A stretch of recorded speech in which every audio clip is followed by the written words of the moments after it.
Hello दोस्तों। Good morning, नमस्कार। आप सभी का स्वागत है आप सभी के अपने यूट्यूब चैनल परीक्षा की शिक्षा में। उम्मीद करता हूँ कि आप सभी अच्छे होंगे और आपकी तैयारी जो है अच्छे से चल रही है। तो जो बच्चा क्लास में फर्स्ट टाइम है, पहली बार है, नए हैं, उन सभी को बता दें हमारे चैनल पर जो आपकी बीएड प्रवेश परीक्षा 2024 की जो आपकी तैयारी है रेगुलर बेसिस पे करवाई जाए। तो जिसे भी तैयारी पूरी करनी है, कंप्लीट करनी है, चैनल को सब्सक्राइब करके हमारे साथ जुड़ जाएंगे। उसके बगल जो बेल आइकन देगा उसको ऑन कर लेंगे साथियों, ठीक है। क्लास का समय देख लीजिए। जीके जीएस की जो क्लास है सुबह 10 बजे, रीजनिंग की जो क्लास है 1 बजे, कला वर्ग की जो क्लास है शाम को 4 बजे, और हिंदी की जो क्लास है आपको शाम को 7 बजे। ये क्लासेस उन बच्चों के लिए है जिनका अभी बीएड का एंट्रेंस एग्जाम बाकी है और होने वाला है, ठीक है। जैसे कि बिहार का भी बाकी है, झारखंड का बाकी है, छत्तीसगढ़ का बाकी है, सभी का एग्जाम अभी बाकी है। तो इन सभी के लिए जो है भी क्लासेस आपकी कंटिन्यूअस में चलती रहेगी। तो वो लोग जो है अपनी तैयारी को पूरा करना चाहते हैं तो चैनल को सब्सक्राइब करके हमारे साथ जुड़ जाएंगे। और अगर डाउट है इसके अलावा आप पूछ सकते हैं। परीक्षा की शिक्षा आपका इंस्टाग्राम का पेज का जो लिंक है नीचे डिस्क्रिप्शन मिल जाएगा। पीडीएफ और नोट्स का हमारे टेलीग्राम का चैनल है, आप लोग इसको ज्वाइन कर लीजिए। यहाँ पे क्या है, डेली बेसिस पर आपको जो क्लास का अपडेट हो दिया था और जो आपका एग्जाम का अपडेट है वो भी आपको दिया जाता है, ठीक है। और मैंने कल आपसे भी से कुछ पूछा था कि आप लोगों का जो एग्जाम है वो कैसा दिया, तो किसी का रिस्पॉन्स नहीं आया था। तो चलिए, ये वीडियो के कमेंट में आप लोग बता दीजिएगा कि जिसका भी एग्जाम था यूपी बीएड वाले, उनका जो एग्जाम है साथियों कैसा गया है। क्योंकि मैंने जो है पेपर का एनालिसिस किया तो बहुत सारे क्वेश्चन ऐसे थे जो कि मैंने आपको कराए थे। लगभग 80% के क्वेश्चन जो है मैंने आपको करवाए हुए आए थे। ऐसे क्वेश्चन आए थे, ठीक है। तो रिपीटेड क्वेश्चन थे। तो आई होप कि आपने जो पेपर है अच्छा दिया होगा, अच्छे से आपका जो पेपर है गया होगा, ठीक है। तो चलिए, जो भी होगा अपना पेपर कैसा गया कमेंट करके बता दीजिए। चलेंगे क्लास स्टार्ट करेंगे। स्टार्ट करने से पहले अभी तक देखिए, जिसने क्लास को लाइक नहीं किया साथियों, क्लास को लाइक कर देंगे, क्लास को अपने दोस्तों के साथ शेयर कर देंगे। और जिसने अभी तक चैनल को सब्सक्राइब नहीं किया, चैनल को सब्सक्राइब कर देंगे, ठीक है। चलिए, क्वेश्चन नंबर पहला देखेंगे, बताएंगे की कोशिश करेंगे। आइडेंटिफाई निम्नलिखित में से किस नदी का उद्गम जो है स्थल भारत के बाहर है। किस नदी का उद्गम स्थल भारत के बाहर है। इसका राइट आंसर ब्रह्मपुत्र का, गंगा का, यमुना का, नर्मदा का। तो आपका राइट आंसर साथियों ब्रह्मपुत्र नदी का, ठीक है। जो आपका ए विकल्प देगा आपका राइट आंसर ब्रह्मपुत्र नदी का उद्गम स्थल भारत के बाहर है, ठीक है, तिब्बत में है। चलिए, अगला प्रश्न आपका साथियों दूसरा नंबर। एड्स का विस्तृत रूप चुनिए, ठीक है। एड्स का विस्तृत यानी कि एड्स का फुल फॉर्म क्या होता है। एआईडीएस।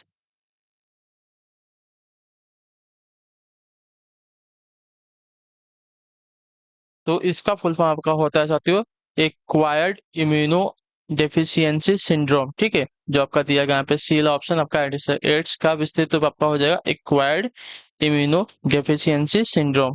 क्लियर है। चलिए, अगला आपका साथियों तीसरा नंबर है। प्रच्छन्न बेरोजगारी यानी कि छिपी बेरोजगारी का परिणाम क्या है होता है, बताइए। प्रच्छन्न बेरोजगारी यानी कि छिपी बेरोजगारी का परिणाम क्या होता है। तो इसका परिणाम होता है साथियों अनुत्पादक कर्मचारियों की संख्या में वृद्धि, ठीक है। जो आपका दिया गया यहाँ पे डी वाला ऑप्शन आपका राइट आंसर हो जाएगा, ठीक है। क्लियर हो गया इसके बारे में। प्रच्छन्न बेरोजगारी से आशय है अनुत्पादक कर्मचारियों की संख्या में वृद्धि। क्लियर है। चलो, अगला प्रश्न आपका साथियों चौथा नंबर प्रश्न पूछा गया आपका, चंबल नदी किन राज्यों से होकर बहती है, बताइए। चंबल नदी जो है किन राज्यों से होकर बहती है ना, इसका सही उत्तर क्या हो जाएगा।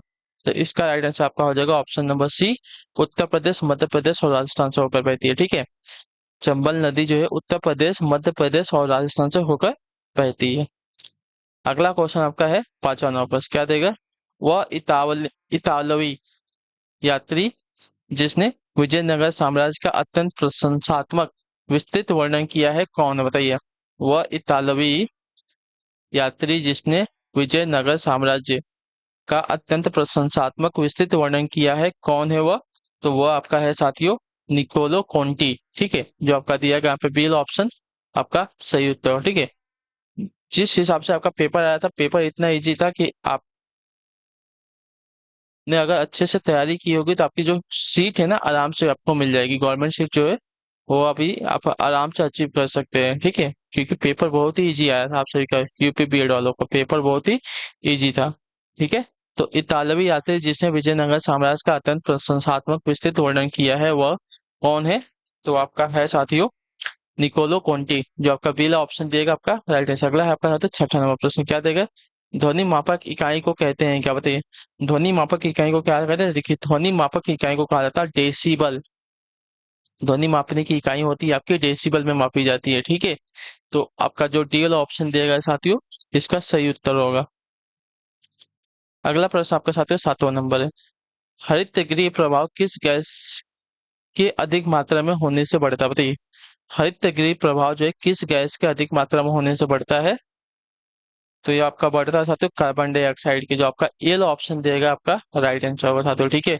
हरित गृह प्रभाव जो आपका कार्बन डाइऑक्साइड गैस के अधिक मात्रा में होने से बढ़ता है, तो जो आपका ए वाला ऑप्शन देगा 7वें पे आपका सही उत्तर हो जाएगा, ठीक है। क्लियर है। चलिए अगला आपका साथियों 8वां नंबर क्वेश्चन है। जिम कार्बेट नेशनल पार्क कहाँ पर है, बताइए। जिम कार्बेट नेशनल पार्क कहाँ पर स्थित है। तो जिम कार्बेट नेशनल पार्क आपका रामगढ़ नैनीताल में, ठीक है। तो जिम कार्बेट नेशनल पार्क आपका जो है रामनगर नैनीताल में, रामनगर नैनीताल में, ठीक है। तो आपका ए वाला ऑप्शन जो दिएगा आपका सही उत्तर होगा। जिम कार्बेट नेशनल पार्क आपका रामनगर नैनीताल में हो जाएगा स्थित। चलिए अगले क्वेश्चन पर बढ़ेंगे साथियों, आपका क्वेश्चन नंबर 9 है। सुंदरवन है क्या, बताइए। सुंदरवन क्या है। सुंदरवन आपका क्या हो जाएगा साथियों, बताइए। इसका सही उत्तर क्या हो जाएगा, सही ऑप्शन कौन सा हो जाएगा। तो सुंदरवन आपका देखिए गंगा ब्रह्मपुत्र डेल्टा क्षेत्र में है, ठीक है। जो आपका दिया गया यहाँ पे ये वाला ऑप्शन आपका राइट आंसर। सुंदरवन आपका गंगा ब्रह्मपुत्र डेल्टा क्षेत्र में स्थित है। तो आपका जो दिया गया यहाँ पर पहला वाला ऑप्शन आपका राइट आंसर हो जाएगा साथियों, ठीक है। क्लियर है। चलिए अगले क्वेश्चन में बढ़ेंगे 10वां नंबर। क्या देगा। शांति स्वरूप भटनागर पुरस्कार निम्नलिखित में से किन कार्य हेतु प्रदान किया जाता है, बताइए। शांति स्वरूप भटनागर पुरस्कार जो है निम्नलिखित में से किन कार्यों हेतु प्रदान किया जाता है। तो आपका सही उत्तर हो जाते हो विज्ञान में विभिन्न शाखाओं के उल्लेखनीय योगदान है, तो ठीक है। जो आपका बी ऑप्शन देगा आपका राइट आंसर। शांति स्वरूप भटनागर पुरस्कार जो आपका विज्ञान की विभिन्न शाखाओं के उल्लेखनीय योगदान हेतु जो है प्रदान किया जाता है। क्लियर है सभी को।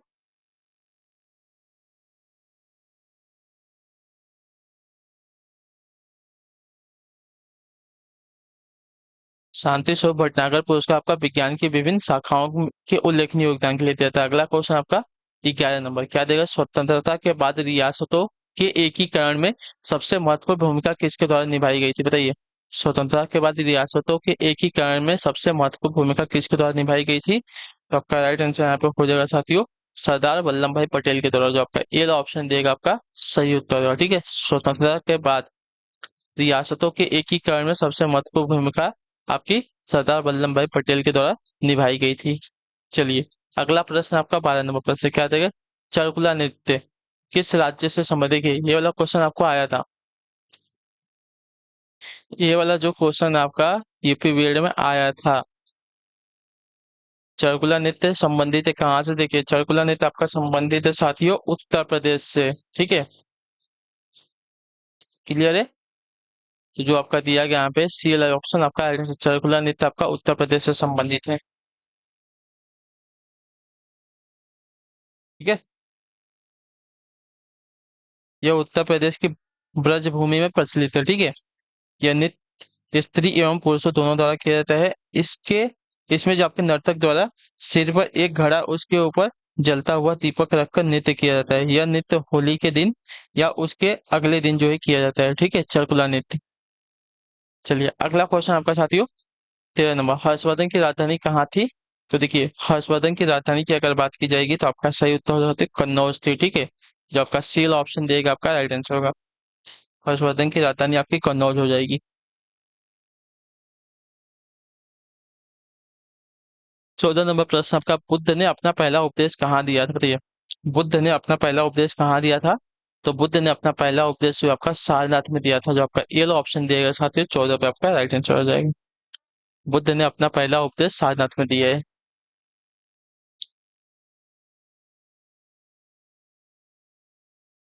कंप्यूटर की स्मृति का मापन किया जाता है, बताइए। किसमें, वोल्ट्स में, एम्पियर में, बिट्स में या ओल्स में।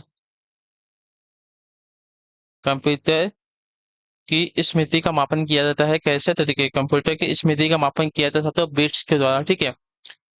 जो आपका सी वाला ऑप्शन देगा आपका राइट आंसर। कंप्यूटर की स्मृति का मापन आपका बिट्स के द्वारा किया जाएगा। अगला प्रश्न आपका हो जाएगा साथियों 16 नंबर, क्या देगा? गोभी, कालाहारी, अटाकामा, सहारा क्या है? सब्जी के नाम है, मरुस्थल है, चक्रवाती तूफान या शीतोष्ण घास के मैदान है, बताइए। गोभी, कालाहारी, अटाकामा, सहारा, ये सभी क्या है? तो ये सभी के सभी आपके मरुस्थल हैं, जो आपका बी वाला विकल्प देगा आपका सही उत्तर होगा साथियों, ठीक है, क्लियर है? गोभी, कालाहारी, अटाकामा, सहारा, ये सभी के सभी आपके मरुस्थलों के नाम है। अगला क्वेश्चन आपका साथियों 17 नंबर, क्या देगा है? जैन धर्म के 23वें तीर्थकर कौन थे? देखिए, जैन धर्म में टोटल आपके 24 तीर्थकर हुए थे, ठीक है। 24वें आपके थे साथियों महावीर स्वामी, ठीक है। और पहले आपके ऋषभ देव थे, ठीक है। लेकिन 23वें की बात करें तो 23वें आपके पार्श्वनाथ स्वामी थे, ठीक है, जो आपका दिया गया यहाँ पे सी वाला ऑप्शन आपका आइडेंटिफाई होगा, ठीक है, क्लियर से को 23वें तीर्थकर आपके जैन धर्म के पार्श्वनाथ हो जाएंगे। चलिए, अगला प्रश्न आपका 18 नंबर है। निम्नलिखित में से कौन सी नदी जो है डेल्टा नहीं बनाती है? बताइए, कौन सी नदी जो है डेल्टा का निर्माण नहीं करती है? तो डेल्टा का निर्माण आपका देखिए, जो आपकी बंगाल की खाड़ी में जाती है वो सभी नदियां जो है वो कि डेल्टा का निर्माण करती है, यानी कि गंगा बंगाल की खाड़ी में जाती है, महानदी भी आपकी बंगाल की खाड़ी में जाके मिलती है, कावेरी नदी भी आपकी इधर ही जाती है, तो ये सभी आपकी डेल्टा का निर्माण करती है। लेकिन नर्मदा नदी जो है आपकी डेल्टा का निर्माण नहीं करती है, ये आपकी अरब सागर में जाके मिलने वाली नदी है, तो ये आपकी डेल्टा का निर्माण नहीं करती है, ठीक है। ये आपकी एक्सुरी का निर्माण करती है, ठीक है। तो जो आपका दिया गया यहाँ पे पहला विकल्प आपका राइट आंसर होगा। डेल्टा का निर्माण नहीं करती आपकी नर्मदा नदी। अगले क्वेश्चन पर बढ़े, आपका 19 नंबर, क्या देगा?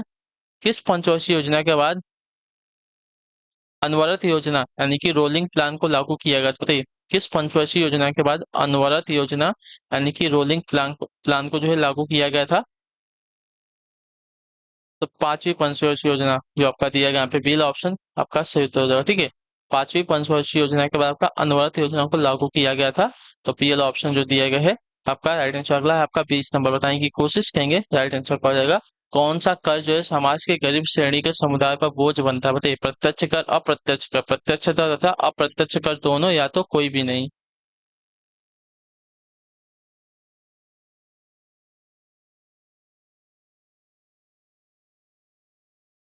तो आपका सही उत्तर होते अप्रत्यक्ष कर, जो आपका दिया गया बी वाला विकल्प आपका राइट आंसर। अप्रत्यक्ष कर जो है समाज के गरीब श्रेणी के समुदाय पर बोझ बनता है, ठीक है। यह कर जिस पर आरोपित किया जाता है उससे न वसूल कर किसी अन्य व्यक्ति एवं संस्था से जो है वसूला जाता है, ठीक है। चलिए, लेकिन जिस पे लगाया जाता है उससे नहीं वसूला जाता है, जिस पे नहीं लगाया जाता है उससे वसूला जाता है, ठीक है। अगले क्वेश्चन पे बढ़े, आपका 21 number. Doctor B R Ambedkar द्वारा किस अनुच्छेद को जो है संविधान का हृदय व आत्मा संदर्भित किया गया है? बताइए।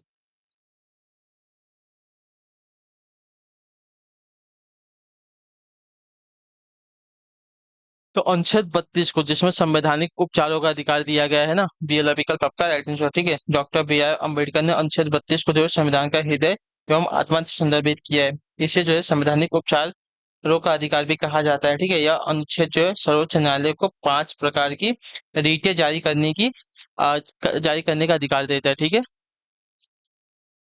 अगला आपको साथियों 22 नंबर, निम्नलिखित में से कौन से प्रावधान के लिए जो है संसद में विशेष बहुमत की आवश्यकता पड़ती है? बताइए।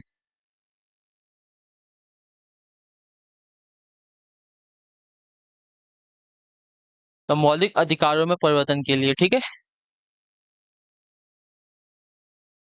ये वाला ऑप्शन जो दिएगा आपका आइडेंस है, मौलिक अधिकारों में परिवर्तन के लिए संसद में विशेष बहुमत की आवश्यकता पड़ती है। इंपॉर्टेंट क्वेश्चन है, आप लोग मार्क करके रखेंगे, ठीक है। क्लियर से इसके बारे में, मौलिक अधिकार में अगर आपको परिवर्तन करना है तो संसद को क्या करना पड़ेगा? विशेष बहुमत प्राप्त करना पड़ेगा। अगले क्वेश्चन पर बढ़े, आपका 23 नंबर, क्या देगा? किस अधिनियम ने ईस्ट इंडिया कंपनी के व्यापारिक एकाधिकार को जो है समाप्त कर दिया? बताइए, किस अधिनियम ने जो है ईस्ट इंडिया कंपनी के क्या है, कंपनी के व्यापारिक एकाधिकार को जो है समाप्त कर दिया था? तो आपका सही उत्तर हो जाती हो 1813 का चार्टर एक्ट अधिनियम, जो आपका दिया गया यहाँ पे डेल और विकल्प आपका राइट है, ठीक है। 1813 का चार्टर अधिनियम ने जो है ईस्ट इंडिया कंपनी के व्यापारिक एकाधिकार को जो है क्या कर दिया था? समाप्त कर दिया था, खत्म कर दिया था, ठीक है, क्लियर है। चलिए, अगले क्वेश्चन पे पढ़े, आपका 24 नंबर है, बताएं की कोशिश करेंगे 24 पे आपका आंसर होगा। निम्नलिखित में से किस राज्य में पश्चिमी विक्षोभ यानी कि वेस्टर्न डिस्टर्बेंस के कारण जो है वर्षा होती है? बताइए। निम्नलिखित में से किस राज्य में पश्चिमी विक्षोभ के कारण जो आपका वेस्टर्न डिस्टरबेंस के कारण आपकी वर्षा होती है? तो इसका राइट आंसर आपका हो जाएगा साथियों पंजाब राज्य में। जो आपका ए वाला ऑप्शन देगा आपका सही उत्तर, पंजाब राज्य में आपका पश्चिमी विक्षोभ के कारण वर्षा होती है। ठीक है, क्लियर है। अगला प्रश्न आपका साथियों देखेंगे 25 नंबर, क्या देगा? पादप कोशिका भित्ति मुख्यतः किससे बनी होती है, बताइए। पादप कोशिका भित्ति जो है मुख्यतः किससे बनी होती है ना, इसका सही उत्तर क्या हो जाएगा? तो पादप कोशिका भित्ति जो मुख्यतः बनी होती है आपकी सेल्यूलोज से बनी होती है साथियों। जो आपका सी वाला विकल्प देगा है 25 पे आपका राइट आंसर होगा। ठीक है, पादप कोशिका भित्ति मुख्यतः जो है आपके सेल्यूलोज से बनी होती है। क्लियर है। अगले क्वेश्चन पर अपने आपका 26 नंबर प्रश्न। ठीक है, शक्ति का एसआई मात्रक क्या है, बताइए। शक्ति का एसआई मात्रक क्या होता है? तो शक्ति का एसआई मात्रक जो दिया है आपका वाट होता है। जो आपका पहला विकल्प देगा है 26 पे आपका राइट आंसर होगा। ठीक है, शक्ति का एसआई मात्रक आपका वॉट होता है, वॉट। क्लियर। वॉट कौन सा वाला? ये वाला वॉट। ठीक है। 27 नंबर प्रश्न, निम्नलिखित में से कौन सा एक कोयले का प्रकार नहीं है, बताइए। कोयले का एक प्रकार कौन सा नहीं है? एंथ्रासाइट, लिग्नाइट, पीट या लौह उल्का। तो इसमें से आपका जो दिएगा लौह उल्का कोयले का प्रकार नहीं होता है। ठीक है, जो आपका दिएगा पीला विकल्प 27 पे आपका सही उत्तर होगा। ठीक है, क्लियर है सभी को? लौह उल्का आपका कोयले का प्रकार नहीं होता है। क्लियर है साथियों यहाँ तक? चलिए अगला है आपका देखें 28 नंबर, क्या देगा? विश्व के प्रथम सुपर कंप्यूटर का क्या नाम है, बताइए। विश्व के प्रथम सुपर कंप्यूटर का क्या नाम है? तो विश्व के प्रथम सुपर कंप्यूटर का नाम आपका दिया गया है CDC 6600 है। ठीक है, जो आपका दिया गया यहाँ पे ए वाला विकल्प आपका राइट है, CDC 6600।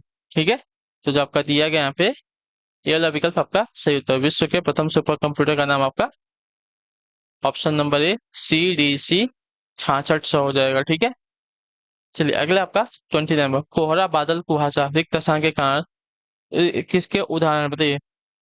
कोहरा बादल कुहासा किसके उदाहरण है? एरोसोल के, ठोस सॉल के, झाग के या जेल के? तो ये आपके उदाहरण है साथियों एरोसोल के। जो आपका दिया गया ए वाला विकल्प आपका सही उत्तर होगा। कोहरा बादल कुहासा ये आपके एरोसोल के उदाहरण हो जाएंगे। आखिरी क्वेश्चन रहेगा आज का, बताने की कोशिश करेंगे हाइड्रोजन। निम्नलिखित में से अनबुझे चूने का रासायनिक सूत्र क्या है, बताइए। अनबुझे चूने का रासायनिक सूत्र क्या है? तो अनबुझे चूने का रासायनिक सूत्र आपका जो दिया गया है CaO है। ठीक है, CaO आपका अनबुझे चूने का रासायनिक सूत्र हो जाएगा। क्लियर है, CaO।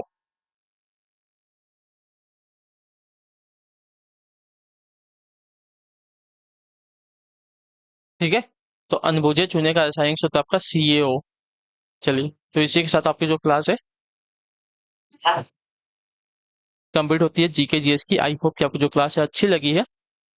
अच्छी लगे तो क्लास को लाइक कर देगा, चैनल पर पहले तो सब्सक्राइब, और हमें जो है कमेंट अपने क्लास के बारे में जोड़ दीजिएगा, क्लास कैसी लगी है। बाकी अभी क्लासेस जो है मैंने आपको बड़ी भी देख लीजिए, बहुत बड़ी भी देख लीजिए। तो जो है आपको इतना समझ में आएगा। आपको आप लोगों को क्या ज्यादा मेहनत नहीं करना, आप लोगों को थोड़ा थोड़ा मेहनत करना है, इसलिए आपकी क्लास जो है छोटी रहेगी, बड़ी क्लास नहीं होगी। ठीक है, तो आपसे मिलते हैं हम आपकी अगली क्लास में। तब तक के लिए टाटा बाय बाय, जय हिंद जय भारत। आपसे क्लास से जुड़ने के लिए बहुत बहुत ही धन्यवाद साथियों।